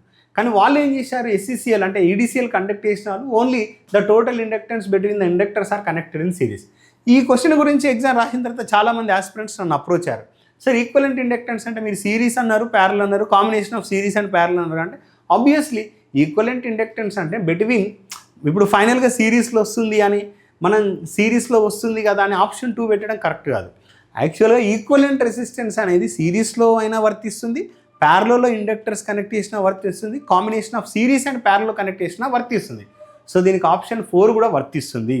So the total inductance when inductors are connected in parallel. ఒకవేళ ఇంకో option combination of series and parallel ఇచ్చినా అది కూడా వర్తిస్తుంది. సార్ మరి ఇప్పుడు మేము సిరీస్ పెట్టలేదు, సిరీస్ పెట్టకుండా 4th పెట్టినాం కదా అంటే మాకు ఎలాంటి అంటే వచ్చే ఛాన్స్ ఉంది అని అంటే ఆబ్జెక్షన్ రైజ్ చేస్తాం, మీరేం వరి కాకండి. మరి ఈ క్వశ్చన్ గురించి గతంలో మన కాంపిటేటివ్ ఎగ్జామ్లో ఐదర్ 2 పెట్టినా ఆన్సర్ ఇస్తారు, వాళ్ళకి కరెక్ట్ ఇస్తారు, 4 పెట్టినా కరెక్ట్ ఇస్తారు, 2 పెట్టినా ఇస్తారు, 4 పెట్టినా ఇస్తారు. సార్ మరి క్వశ్చన్ తీసేసే ఛాన్స్ ఉందంటే ఫస్ట్ అయితే 2 పెట్టినా ఇస్తారు, 4 పెట్టినా ఇస్తారు. దీని మీద బాగా ఆర్గ్యుమెంట్ జరిగితే తీసేయాలని కూడా తీసేస్తారు. సో 75 అంటే 74 క్వశ్చన్లకు కౌంట్ చేస్తారు 75కి టెక్నికల్. సో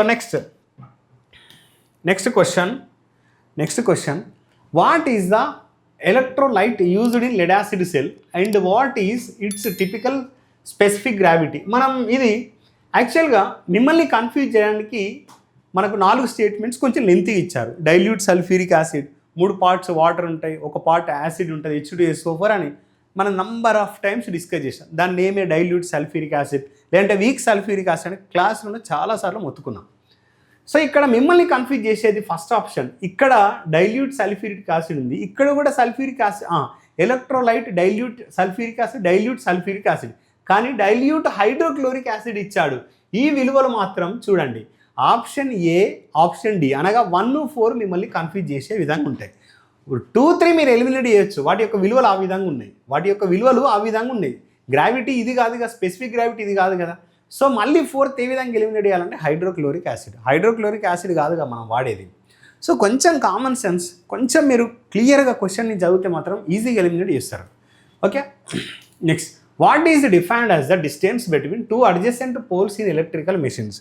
సో ఎలక్ట్రికల్ మెషిన్లో నేను ఈ క్వశ్చన్ సింక్రోనస్ మెషిన్లో డిస్కస్ చేశాను. సింక్రోనస్ మెషిన్లో మనకు పోల్ పిచ్ గురించి వస్తుంది, అంటే pitch factor, coil span, short pitch. అక్కడ నేను ఇక్కడ పోల్ పిచ్ గురించి క్లియర్గా మాట్లాడాను, చాలాసార్లు చెప్పాను. ఇది ఫైండ్ ద LCM 84, 92, 76 చేయాలి, ప్రైమ్ ఫ్యాక్టరైజేషన్ యూజ్ చేసి చేయాలి అని నేను క్లాస్ రూమ్లో డిస్కస్ చేశాను. వర్క్షాప్ క్యాలిక్యులేషన్ నుండి వచ్చిన question. Next question, which checks should be performed an alternator to ensure proper operation. So actually ఇది ప్రాక్టికల్ క్వశ్చన్. అంటే ఎవరికైతే ప్రాక్టికల్ నాలెడ్జ్ ఉంటుందో, లైక్ అప్రెంటిస్ స్కిల్స్ ఉంటాయో వాళ్ళు మాత్రం చేయగలుగుతారు. ఈవెన్ మనం ఇట్లా కూడా చెప్పొచ్చు, skill test. Next, which of the following procedures others to standard safety norms for operating A DC motor. So ఇది కూడా ఒక ప్రాక్టికల్ నాలెడ్జ్ ఉన్న వాళ్ళు క్లియర్ చేయగలుగుతారు. According to Faraday's laws of electromagnetic induction, అంటే ఫ్యారడేస్ లా ప్రకారం how can an electromotive force be induced. ఈ question మనం ఎలక్ట్రికల్ మెషిన్స్కి ఇవ్వచ్చు క్రెడిట్ అనేది. లేదు అంటే మనకు ఎలక్ట్రోమాగ్నెటిజం అనేది మ్యాగ్నెటిజంలో మనం డిస్కస్ చేస్తున్నాం. Statically induced EMF, dynamically induced EMF. అక్కడ మనం స్పేస్ వేరియేషన్, టైం వేరియేషన్ క్లియర్గా ఇచ్చాం. స్పేస్ వేరియేషన్ ఉన్న దగ్గరనేమో మనం ఇచ్చే ఫీల్డ్ అనేది వేరు, టైం వేరియేషన్ ఉన్న దగ్గరనేమో టైం వేరియంట్ ఫ్లక్స్ ఇవ్వాలి. Example transformer. స్పేస్ వేరియేషన్ దగ్గర ఉన్న టైం ఇన్వేరియంట్ ఫ్లక్స్ ఇవ్వాలని డిస్కస్ చేసినాం. ఆప్షన్ 3 క్లియర్గా అదే మాట్లాడుతుంది. సో డైరెక్ట్ క్వశ్చన్స్ పడ్డాయి. When the current through an inductor changes its inductance and EMF that opposes the change in current, this phenomenon is called Lenz's law అడగకపోవచ్చు, Emil's Lenz law అడగచ్చు. మీకు ఎమిల్స్ కనబడుతుంది, లెంజెస్లా కనబడది. ఆగమేఘాల మీద ఆన్సర్ రాంగ్ పెట్టకండి అని క్లాస్ రూమ్లో పదే చెప్పాను. Option 4, the luminous intensity of light source is measure. Direct question మన క్లాస్ రూమ్లో చాలాసార్లు నంబర్ ఆఫ్ టైమ్స్ డిస్కస్ చేసినాం. ప్రతిసారి ఒక్క ల్యూమిన్ గురించి అడిగాడంటే, ల్యూమినస్ ఫ్లక్స్ గురించి అడిగాడంటే ఇల్యూమినేషన్ గురించి కంప్లీట్గా యూనిట్స్ డిస్కస్ చేసేది క్లాస్ రూమ్లో. What is the distance between electrode A and electrode C in an earthing system? So 3.5 m. Next question, in a step up transformer which are the following statements about the primary and secondary windings. చూడండి, ఈ question electromagnetism అనే topic నుండి, అదేవిధంగా transformer నుండి వచ్చిన question. నేను రెండిట్లో discuss చేశాను. స్టెప్ అప్ అంటే ఏంటిది, స్టెప్ డౌన్ అంటే ఏంటిది. సో కరెంట్ ఎట్లుంటుంది, వోల్టేజ్ ఎట్లుంటుంది, నెంబర్ ఆఫ్ టర్న్స్ ఎట్లుంటుంది, ఇది డైరెక్ట్ డిస్కస్ చేసిన question. How does a frequency meter detect supply frequency, ఇది ప్రాక్టికల్. ఇది మెజర్మెంట్స్ నుండి ఎక్కువ వచ్చాయి, ప్రాక్టికల్ మెజర్మెంట్స్ నుండి. A 60 watt light bulb usually produces 860 lumens. Calculate the luminous efficiency. Luminous efficiency అంటే number of lumens produced by the light or lamp by input power, దాన్ని ఎందులో measure చేస్తే 60 watt. 860/60 చేస్తే you will get the answer. ఇది class రూమ్లో కూడా మనం చాలాసార్లు డిస్కస్ చేశాం. చూసారా, ఆస్పిరెంట్స్కి అర్థం కాని విషయం ఏంటంటే ఇల్యూమినేషన్ అనేది చాలా చిన్న టాపిక్, అట్లనే బ్యాటరీస్ అనేది చిన్న టాపిక్. ఇక్కడ నుంచి ఎక్కువ క్వశ్చన్స్ వచ్చాయి. సో ఎప్పుడైనా కూడా సబ్జెక్ట్ని చిన్న టాపికా లెంతీ టాపిక్ అని మీరు డిసైడ్ చేయకండి. ఎందుకనంటే పేపర్ ఎక్కడి నుండి ఏ విధంగా వస్తుందో తెలియదు, ఎగ్జామినర్ ఎక్కడ ఫోకస్ చేస్తాడో తెలియదు. Next one, what components make up a carbon film resistor. So దీని గురించి మనం డీటెయిల్గా డిస్కస్ చేయలేదు క్లాస్లో. In an induction motor what is the function of stator and rotor. Induction మోటార్లో స్టేటర్ యొక్క పనితీరేంది, రోటార్ యొక్క పనితీరేంది. యాక్చువల్గా స్టేటర్లో మనకు ఆర్ఎంఎఫ్ ప్రొడ్యూస్ అవుతుంది, rotating magnetic field at synchronous speed 120 F/P.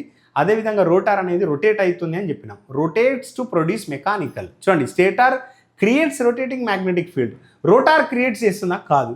Rotor creates rotating magnetic ఫీల్డా? No. Stator creates a rotating magnetic field and rotor remains stationary. కాదు కదా, డైరెక్ట్ ఎలిమినేట్ చేయొచ్చు. అందులో ప్రొడ్యూస్ అయిన రొటేటింగ్ మ్యాగ్నెటిక్ ఫీల్డ్ యొక్క 3 ఫేజ్కి ఎంత, 2 ఫేజ్కి ఎంత అని మనం క్లాస్ 2 చాలాసార్లు డిస్కస్ చేసినాం. సింగిల్ ఫేజ్ మోటార్ గురించి వచ్చినప్పుడు 3 ఫేజ్ గురించి మాట్లాడేది, 3 ఫేజ్ మోటార్ గురించి వచ్చినప్పుడు సింగిల్ ఫేజ్ గురించి మాట్లాడేది. ఎందుకు? ఆస్పిరెంట్కి 2 times రివిజన్ కావాలి. Next, the union of atoms sharing the violence electrons is called covalent bond.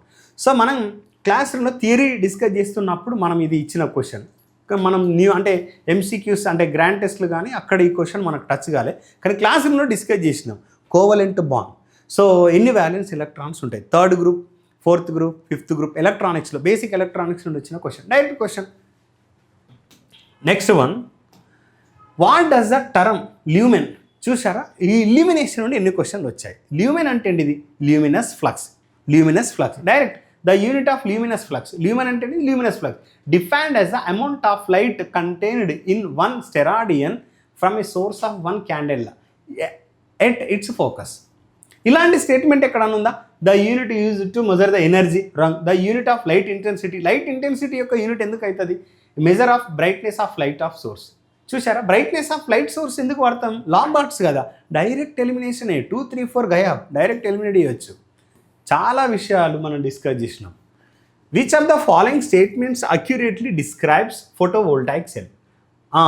Photovoltaic energy ఇది మనం డిస్కస్ చేయలేదు క్లాస్లో, కాకపోతే ఇది కొంచెం అంటే ఇది మనం ఏమని చెప్పొచ్చు అని అంటే ట్రాన్స్డ్యూసర్ నుండి ఇచ్చిందని కూడా చెప్పొచ్చు. ఇంకా వేరే మనం అఫ్కోర్స్ మనకు రిలవెంట్ ఉన్నా కూడా మనం దీన్ని అంతా కనెక్ట్ చేయం. సో ఇది గుర్తుపెట్టుకోండి. Next question, what is the minimum internal diameter required to pipe electrodes made galvanized iron or steel. Direct question, 38 mm. Direct question. So earth నుండి వచ్చిన క్వశ్చన్ ఇది, అర్థమవుతుందా? డైరెక్ట్ మన క్లాస్లో నంబర్ ఆఫ్ టైమ్స్ డిస్కస్ చేసినాం. Which of the following is typically used as a prime mover for alternator. ఆల్టర్నేటర్కి దేన్ని prime మూవర్గా వాడాలి అంటే ఆల్టర్నేటర్ని తిప్పడానికి దేన్ని ఉపయోగిస్తాం? బ్యాటరీని వాడతామా? బ్యాటరీ సరిపోదు. ఆటో ట్రాన్స్ఫార్మర్ వాడతామా? ఇదేమన్నా ఉపయోగించి తిప్పదు కదా. కెపాసిటర్ వాడతామా? వాడంగా. డీజిల్ ఇంజిన్, దాన్ని మనం ఒక టర్బైన్ లెక్కల వాడుతున్నాం. ఆ టర్బైన్ ఉపయోగించి ఏం చేస్తున్నాం అంటే ప్రైమ్ మూవర్ లెక్కల పనిచేస్తుంది, ఆల్టర్నేటర్ యొక్క రోటార్ని తిప్పుతుంది. సో ఆన్సర్ డైరెక్ట్గా చెప్పొచ్చు. కార్బన్ మనం జనరేటింగ్ స్టేషన్స్లో దీని గురించి నంబర్ ఆఫ్ టైమ్స్ డిస్కస్ చేసినాం. ఎందుకంటే థర్మల్ పవర్ ప్లాంట్లో వస్తుంది, న్యూక్లియర్ పవర్ ప్లాంట్లో వస్తుంది, అన్నిట్లలో వస్తుంది. Turbine, prime mover. Carbon composition resistors are primarily composed of. కొంచెం క్వశ్చన్ డీప్గా వెళ్ళాడు. Resistor, carbon composition, different types of resistors గురించి మాట్లాడాడు. Next one, which statement accurately describes the composition of negative plate and electrolyte in a specific type of battery. ఇక్కడ battery mention చేయలేదు, battery different types of batteries ఇచ్చాడు, వాటి యొక్క negative plate గురించి, అదేవిధంగా అందులో ఉపయోగించే ఎలక్ట్రోలైట్ గురించి మాట్లాడాడు. చూడండి, ఇక్కడ మనకు మెన్షన్ చేసి 21% solution of potassium carbonate along with the sum quantity of calcium. The negative plate is made up pure lead and electrolyte 21% of solution of sulfuric acid along with the some quantity of sodium. So చూడండి, ఇక్కడ మనకు option 3 చూస్తే the negative plate is made of nickel steel strip with fine and the electrolyte is 21% solution of potassium hydroxide KOH along with the sum quantity of lithium. So యాక్చువల్గా మనం ఇది nickel iron నుంచి వచ్చిన question ఇది. అంటే ఇది మనం అంటే అడిషనల్గా లెడ్ యాసిడ్ బ్యాటరీ నుండి వచ్చిన క్వశ్చన్ కాకుండా వేరే డిఫరెంట్ టైప్స్ ఆఫ్ బ్యాటరీస్ నుండి అడిగిన క్వశ్చన్ ఇది. సో ఇలాంటి క్వశ్చన్స్ కూడా మనం క్లాస్ రూమ్లో డిస్కస్ చేసినాం. కంపారిజన్ టేబులర్ కాలంలో మనం లెడ్ యాసిడ్ బ్యాటరీతోని అంటే nickel iron, nickel cadmium, so ఈ ఏరియా డిస్కస్ చేస్తున్నప్పుడు వీటి గురించి మనం డిస్కస్ చేసినాం. అంటే ఎంత పర్సెంటేజ్ ఉండాలి KOH, వీటి గురించి మనం డిస్కస్ చేసాము. Okay, if the diagonal of square measures 12 centimetre, find the area of the square. ఇక్కడ విషయం ఏంటి అని అంటే మనకు ఒక స్క్వేర్ ఇచ్చాడు. స్క్వేర్ అంటే అన్ని భుజాలు సమానంగా ఉంటాయి, అన్ని పొడవులు సమానంగా ఉంటాయి. ఆ డయాగ్నల్ తీసుకుంటే A² + A² మనం డయాగ్నల్ D² వస్తుంది. అట్లా చేస్తే మనకు డయాగ్నల్ √2 టైమ్స్ ఆఫ్ A కానీ √2 టైమ్స్ ఆఫ్ L కానీ వస్తుంది. ఇది మనం నంబర్ ఆఫ్ టైమ్స్ ప్రతి గ్రాండ్ టెస్ట్లో వచ్చిన క్వశ్చన్ ఇది. అంటే ఆల్మోస్ట్ ప్రతి గ్రాండ్ టెస్ట్లో వచ్చినట్టే. నేను అన్నిట్లలో రావచ్చు రాకపోవచ్చు, కానీ నంబర్ ఆఫ్ టైమ్స్ అయితే మనం డిస్కస్ చేసినాం. అట్లా చేస్తే మనకు ఒక పొడవు ఎంత వస్తుంది, అంటే పొడవు =12/√2 వస్తుంది. అట్లా 12/√2 వైశాల్యం ఎంత అవుతుంది? సో 72 సెంటీమీటర్లు అవుతుంది. చాలా డిస్కస్ చేసిన క్వశ్చన్, కొన్ని క్వశ్చన్లు డైరెక్ట్ పడ్డాయి. కొందరు స్టూడెంట్స్ ఫోన్ చేసి సార్ ఇంకొక విషయం ఏంటంటే సార్ ఈ క్వశ్చన్ డైరెక్ట్ వచ్చింది అంటారు. ఇప్పుడు వాళ్ళు మనం వాళ్ళకి ఫోన్ చేసి చెప్పలేదు, వాళ్ళు మనకి చెప్పలేదు. ఇక్కడ విషయం ఏంది, మనం స్టాండర్డ్ బుక్స్ ఫాలో అయినాం, స్టాండర్డ్ బుక్స్ నుండి డైరెక్ట్ క్వశ్చన్స్ కాపీ చేసినాం. సో సెలెక్టెడ్ క్వశ్చన్స్ కాపీ చేసినాం. లక్కీగా మనకు ఆ క్వశ్చన్ జరిగింది. We are safe side. సో మన స్టూడెంట్స్ చాలా అక్యురేట్గా చేశారు. Next, which of the combination of logic gates forms a NAND gates. ఈ క్రింద ఇచ్చిన ఏ లాజిక్ గేట్స్ ఉపయోగించి NAND గేట్ మనం ఫామ్ చేయొచ్చు. Direct question. To measure AC current in a milli యాంపియర్లో మెజర్ చేయాలంటే విత్ ఏ మల్టీమీటర్, ఒక మల్టీమీటర్ ఉపయోగించి మిల్లీ యాంప్స్లో మెజర్ చేయాలంటే which of the following procedures is correct. Set the function switch to measure current. Okay, first మనం current measure చేయడానికి set చేసుకోవాలి. Select the milli ampere setting, అంటే milli యాంపియర్లో measure చేయమంటున్నాం, మిల్లీ యాంపియర్ సెలెక్ట్ చేసుకోవాలి. And ensure the meter is in AC mode. First of all ఈ మాత్రం మన ఐడియా ఉండాలంటే కొంచెం ప్రాక్టికల్గా నాలెడ్జ్ ఉండాలి. సో అప్రెంటిస్ చేసిన వాళ్ళకి బాగా ఐడియా ఉంటుంది. ఓకేనా, నేను మన ట్రేడ్ థియరీ నుండి వచ్చిందని నేను చెప్పాను. కొందరు కామన్ సెన్స్లో క్వశ్చన్ని తీసేయచ్చు, no problem, super. What type of capacitors commonly used in motors and power supplies. యాక్చువల్గా మనం సింగిల్ ఫేజ్ ఇండక్షన్ మోటార్లో ఆయిల్ ఫిల్డ్ కెపాసిటర్ వాడతాం, ఎలక్ట్రోలైట్ కెపాసిటర్ వాడతాం. కానీ వాళ్ళు ఏం అడిగారు, మోటార్స్ అండ్ సప్లైస్ అన్నారు. కాబట్టి వాళ్ళు ఇచ్చిన ఆన్సర్ అయితే పేపర్ కెపాసిటర్స్ ఇచ్చారు. Okay, what is the primary function of the trip mechanism in a circuit breaker. చూడండి, సర్క్యూట్ బ్రేకర్లో ప్రైమరీ మెకానిజం ఏంది చూడండి. Circuit breaker break the circuit, make the circuit it works under no load condition, full load condition అని చాలాసార్లు discuss చేసినాం. ఇది protection నుండి వచ్చిన క్వశ్చన్. చూడండి, ఫాల్ట్ అక్కర్ అయినప్పుడు సర్క్యూట్ బ్రేకర్ని ఓపెన్ సర్క్యూట్ చేయాలి. ఎప్పుడైతే ఫాల్ట్ని మనం ఐసోలేట్ చేసినాం ఆటోమేటిక్గా రీక్లోజ్ చేయాలి. సో అదే మనకు సర్క్యూట్ బ్రేకర్ గురించి చెప్తుంది. మనం చాలాసార్లు డిస్కస్ చేసిన ప్రొటెక్షన్ నుండి క్లాస్ రూమ్లో డిస్కస్ చేసినాం, అదేవిధంగా గ్రాండ్ టెస్ట్లో డిస్కస్ చేసినాం, టాపిక్ వైజ్ టెస్ట్లో కూడా డిస్కస్ చేసినాం. The formula for calculating the inductive reactance. చూసారా, నేను ఇంతకుముందు XC ఇచ్చాడు, ఇప్పుడు XL ఇచ్చాడు. XC గురించి అడిగినప్పుడు XL గురించి చెప్పాను, XL గురించి వచ్చినప్పుడు XC గురించి చెప్పాను. నేను క్లాస్ రూమ్లో ఎందుకనంటే ఎగ్జామ్లో ఏది అడుగుతాడో తెలీదు, మనం ఈసారి ఇది ఇచ్చాము, నెక్స్ట్ అది రావచ్చు. చూసారా, XL = 2πfl. So direct question.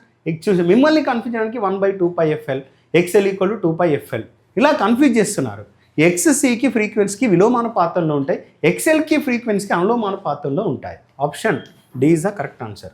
Next question, what is the basic reason for earthing in electrical system. Electrical సిస్టంలో మనం ఎర్తింగ్కి సంబంధించిన బేసిక్ రీజన్ ఇది కూడా డైరెక్ట్ క్వశ్చన్. మనకు షాక్ రాకుండా, హ్యూమన్ బీయింగ్కి యానిమల్ బీయింగ్కి షాక్ రాకుండా మనం ఎర్తింగ్ ఉపయోగిస్తాం.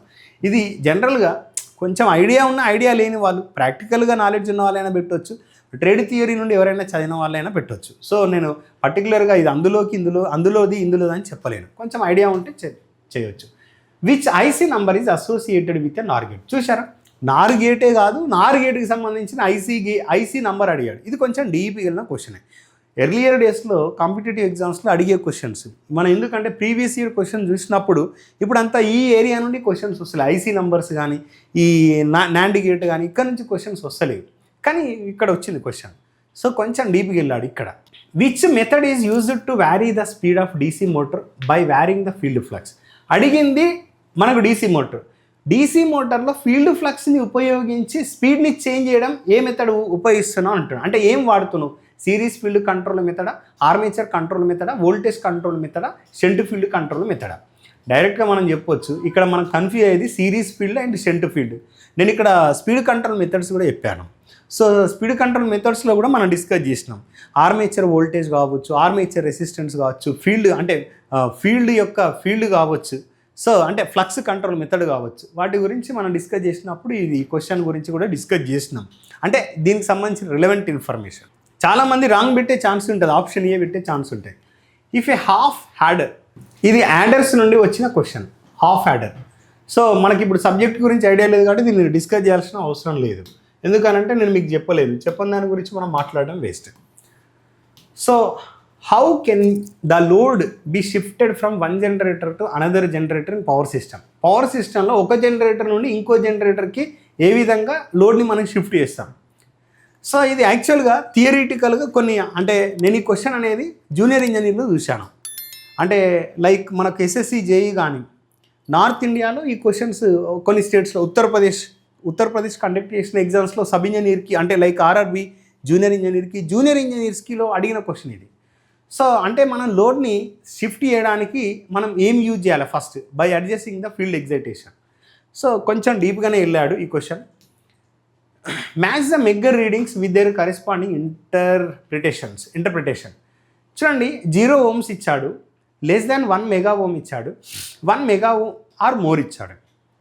0 ohm అంటే డైరెక్ట్ మనం షార్ట్ సర్క్యూట్ అని చెప్పొచ్చు. So 1 must be C.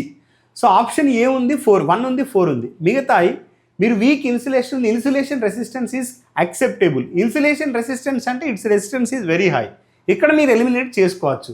అంటే ఖచ్చితంగా 3 మస్ట్ బి ఏ ఉండాలి. చూసారా, 3 మస్ట్ బి ఏ ఉంది, ఇక్కడ బి ఉంది. So option D is the correct answer, అంటే 4 is the correct answer. So ఇలాంటి కామన్ సెన్స్ అప్లై చేసి మనం చేయాల్సి ఉంటుంది. కొంచెం సబ్జెక్ట్ గురించి ఐడియా ఉంటే, సార్ మెగా ఇది ఇచ్చాడు కదా, మోర్ దెన్ ఇచ్చాడుగా, మరి వీక్ ఇన్సులేషన్ దేనికి వాడాలి, ఇలాంటి డౌట్స్ ఉండాల్సిన అవసరం లేదు. సబ్జెక్ట్ గురించి ఐడియా ఉంటే, రిలవెంట్ ఇన్ఫర్మేషన్ ఐడియా ఉంటే మీరు ఈజీగా చేయొచ్చు. tan θ = 3/4 and θ is acute angle. Acute angle అన్నాడు, కోణం అనేది అక్యూట్ యాంగిల్. మనం కోణాల గురించి acute angle, obtuse angle, reflex angle, so వీడి పర్పెండిక్యులర్ యాంగిల్ ఎంత చాలాసార్లు డిస్కస్ చేసినాం. వర్క్షాప్ క్యాలిక్యులేషన్ ఉంది. మన అదృష్టం ఏంటంటే వర్క్షాప్ క్యాలిక్యులేషన్ నుండి క్వశ్చన్స్ యాజ్ ఇట్ ఈస్గా పడ్డాయి. లైక్ 72 సెంటీమీటర్ కావచ్చు, tan θ కావచ్చు, ఇంకా రేషియో కావచ్చు, A/B = ఇంత, B/C = ఇంత, డైరెక్ట్ క్వశ్చన్స్ వస్తున్నాయి. ఎందుకు? We are following standard books. tan θ విలువ ఎంత ఇచ్చాడు అంటే ఎదుటి భుజం బై ఆసన భుజం. What is the value of sin θ? అంటే చూడండి, sin θ అంటే ఏంటిది? ఎదుటి భుజం. ఖచ్చితంగా న్యూమరేటర్లో ఏముండాలి? ఎదుటి భుజం ఉండాలి. 3 ఎక్కడ ఉందో, ఓకే, 2 ఉంది, మిగిలిన ఆప్షన్స్ ఓకే 3 ఉంది. సో అలాంటప్పుడు ఏం చేయాలి? కింద కర్ణం ఉండాలి. ఖచ్చితంగా కర్ణం ఉండాలి. కర్ణం ఎంత వస్తే 3, 4 యొక్క వర్గం చేసి కూడితే ఏమొస్తుంది? 5 వస్తుంది. అట్లా మనం చెక్ చేసుకుంటే option B is the correct answer. ఇలా పెద్దగా ఏం డిఫికల్టీస్ లేవు. సో ఈ విధంగా మన టెక్నికల్ నుండి మనం క్వశ్చన్ సాల్వ్ చేయొచ్చు. మనం ఏం క్లాస్ రూమ్లో ఇచ్చాము, మనం చెప్పిన ఇక్కడ ఏ విధంగా వచ్చాయనేది ఒక జస్ట్ స్టూడెంట్స్కి తెలియజేయడానికి మనం ఇచ్చాము ఇది. అయితే ఇక్కడ నాన్ టెక్నికల్ గురించి డిస్కస్ చేయట్లేదు, కాబట్టి నాన్ టెక్నికల్ నుండి మనం ఏవైతే కాన్సెప్ట్స్ క్లాస్లో డిస్కస్ చేసామో అక్కడ నుండి కూడా కొన్ని క్వశ్చన్స్ వచ్చాయి. నేను అన్నిటికన్నీ క్వశ్చన్లు వచ్చానట్లేదు, కొన్ని క్వశ్చన్స్ అయితే వచ్చాయి. అంటే క్వశ్చన్స్ ఇన్ ద సెన్స్ మనం ఇచ్చిన కాన్సెప్ట్ని బేస్ చేసుకొని మీరు సాల్వ్ చేసే కొన్ని క్వశ్చన్స్ వచ్చాయి. సో ఇక్కడ మనం చెప్పే విషయం ఏంటంటే, ఆస్పిరెంట్స్కి ఎప్పుడైనా కూడా పేపర్ ఈజీ వచ్చినా టఫ్ వచ్చినా మీరు ఇచ్చే ఇన్పుట్ని బట్టి మీకు సెలెక్షన్ క్లియర్ అవుతుంది. చూడండి, పేపర్ టఫ్ వస్తే అందరికీ టఫే. నీకు టఫ్ వచ్చిందంటే అందరి ఆస్పిరెంట్స్కి టఫే ఉంటుంది. నీకు ఈజీ వచ్చిందంటే అందరి ఆస్పిరెంట్స్కి ఈజీ ఉంటుంది. ఇలాంటి ప్రొసీజర్ రేపు రావచ్చు. పేపర్ టఫ్ వచ్చిందని నేను చెప్పను. సో ఇక్కడ అప్రెంటిస్ ఉండడం వల్ల ఈ ప్రాక్టికల్ నాలెడ్జ్ని ఉపయోగించి ఈ ఇన్వాల్వ్మెంట్ చేసేసరికి ఏమవుతుందంటే మీకు టఫ్ అనిపిస్తుంది. మనం ఏంది ఒకదానికి స్టిక్ అయినాం. అంటే ఏంటిది? అంటే మనం ఈ రెగ్యులర్ ప్యాటర్న్కి అలవాటు పడేసరికి మనం దాని మీద ఫోకస్ చేయలేదు. సో దానివల్ల మనకి ఏమనిపిస్తుంది అంటే పేపర్ అనేది టఫ్ ఉన్నది. ఓకే, నేను కూడా యాక్సెప్ట్ చేస్తాను. మనం చదవలే కాబట్టి టఫే. మరి ఇప్పుడు ఉద్యోగాలు ఎవరికి రావాలి? ఖచ్చితంగా ఎవరైతే ఆస్పిరెంట్స్ దీంట్లో ప్రాపర్గా, సపోజ్ ఇప్పుడు నేను బియాండ్ ఒక 10 మార్క్స్ 10 క్వశ్చన్స్ వచ్చాను కదా, ఇక వాటిని చూసి పేపర్ మొత్తం టఫ్ వచ్చింది, నేను మిగతా క్వశ్చన్స్ కూడా చేయలేనేమో అనే భయానికి గురవుతారు చూసారా, వాళ్ళకి సెలెక్షన్ క్లియర్ కాదు. సో ఈ క్వశ్చన్ రాకుంటేంది, నెక్స్ట్ క్వశ్చన్ నేను చేయగలుగుతానేమో అని నెక్స్ట్ మీకు వచ్చిన ప్రతి క్వశ్చన్, ఈజీగా ఉన్న ప్రతి క్వశ్చన్ ఏ ఆస్పిరెంట్ అయితే చేయగలుగుతాడో, నీకు తెలిసిన ప్రతి క్వశ్చన్ని కరెక్ట్గా ఆన్సర్ చేసి తప్పు పెట్టకుండా కరెక్ట్గా ఆన్సర్ చేస్తే సెలెక్షన్ క్లియర్ అవుద్ది. ఈ ట్రిక్ కనుక మీరు అప్లై చేస్తే సెలెక్షన్ ఈజీగా క్లియర్ చేస్తారు. ఇది తెలియకనే చాలామంది వాళ్ళ సెలెక్షన్స్ కోల్పోతున్నారు. పేపర్ ఇలా వచ్చినప్పటికీ మంచిగా ప్రిపేర్ అయిన వాళ్ళకే, వెల్ ప్రిపరేషన్ అయిన వాళ్ళకే ఉద్యోగం వస్తుంది. సార్ మరి 100% ఏం రానోళ్ళకు లక్ కలుస్తుంది అంటే, సపోజ్ మనం 40 క్వశ్చన్లు చెప్పాం. ఇప్పుడు మంచి వెల్ ప్రిపరేషన్తో ఉన్న ఆస్పిరెంట్ 40 క్వశ్చన్లు చేయగలుగుతాడు. ఏమీ లేదు, డైరెక్ట్ ఎగ్జామ్కి వచ్చాడు, ఆయనకు 40 ప్లస్ మిగతా లక్ కూడా కలుస్తుందా? కలిస్తే 30 కలుస్తే కావచ్చు, 20 కలుస్తే కావచ్చు. అంటే మిమ్మల్ని దాటుకొని వెళ్ళాలి కదా మీ సెలెక్షన్. అంటే ఆయన సెలెక్షన్ క్లియర్ కావాలంటే 100% లక్ అనేది నేను నమ్మను. నాకు తెలిసి 100% నేను లక్ ఫేవర్ చేస్తాను, నేను నమ్మను. సో ఇక్కడ మీరు గుర్తుపెట్టుకోవాల్సిన విషయం, పేపర్ ఈజీ వచ్చినా టఫ్ వచ్చినా వెల్ ప్రిపరేషన్తోనైతే ఏ ఆస్పిరెంట్ వెళ్తాడో వాళ్ళే సెలెక్షన్ని క్లియర్ చేస్తారు. అనవసరంగా భయానికి గురై తెలిసిన క్వశ్చన్స్ కూడా మిస్టేక్స్ చేస్తే, అక్యురేట్గా పెట్టకుండా చేస్తే మీరు సెలెక్షన్ని లూజ్ అయ్యే ఛాన్సెస్ ఉన్నాయి. సో సింగరేణికి ఏ విధంగా అయితే మనం క్లాసెస్ ఏ విధంగా ఇచ్చామో ఆస్పిరెంట్స్కి, అదేవిధంగా క్లాస్ రూమ్ కోచింగ్ అనేది హనుమకొండలో మనం జూనియర్ లైన్మెన్కి రాబోయే రోజుల్లో, అంటే మనం ఆల్రెడీ 16th బ్యాచ్ అనౌన్స్ చేస్తున్నాం. 16th ఆల్రెడీ అనౌన్స్ చేసినాం. 16th ఆగస్ట్కి మనకు ఆఫ్లైన్ క్లాస్ రూమ్ అంటే ఆఫ్లైన్ క్లాస్ రూమ్ కోచింగ్ అనేది స్టార్ట్ చేస్తున్నాం హనుమకొండలో. ఏ విధంగా అయితే ఆస్పిరెంట్స్కి టాపిక్ వైజ్ టెస్ట్లు, ఎగ్జామ్ పెట్టినాక ఎక్స్ప్లెనేషన్, అదేవిధంగా మాక్ టెస్ట్లు ఏ విధంగా ఉంటుందో ఆస్పిరెంట్స్కి తెలుసు. అదేవిధంగా గ్రాండ్ టెస్ట్లు ఎండ్ ఆఫ్ ది డేస్లో మనం ప్రిపరేషన్ గ్రాండ్ టెస్ట్లు కండక్ట్ చేస్తున్నాం విత్ ఎక్స్ప్లెనేషన్. సో ఆస్పిరెంట్కి ఎగ్జామ్ వెళ్ళేంత వరకు మనం ఈ స్ట్రాటజీ అనేది అప్లై చేస్తున్నాం. సో ఈ విధంగా ప్రిపేర్ అయితే, ఈ ప్రిపరేషన్లో ఎవరైతే ఇన్వాల్వ్ అవుతారో సెలెక్షన్ క్లియర్ అయ్యే ఛాన్సెస్ ఎక్కువగా ఉంటాయి. సో రాబోయే జూనియర్ లైన్మెన్ సంబంధించిన ఆన్లైన్ క్లాసెస్ కావచ్చు, ఆఫ్లైన్ క్లాసెస్ కావచ్చు, వీటికి సంబంధించిన ఇన్ఫర్మేషన్ కావాలి అని అంటే కింద స్క్రోల్ అవుతున్న నంబర్స్కి కాల్ చేయండి. మా మేనేజ్మెంట్ మీకు డెఫినెట్లీ రెస్పాన్స్ ఇస్తారు. ఓకే, మా ఎక్స్ప్లెనేషన్ నచ్చినట్లయితే వీడియోని లైక్ చేయండి, అదేవిధంగా వీడియోని షేర్ చేయండి. Thank you, all the best.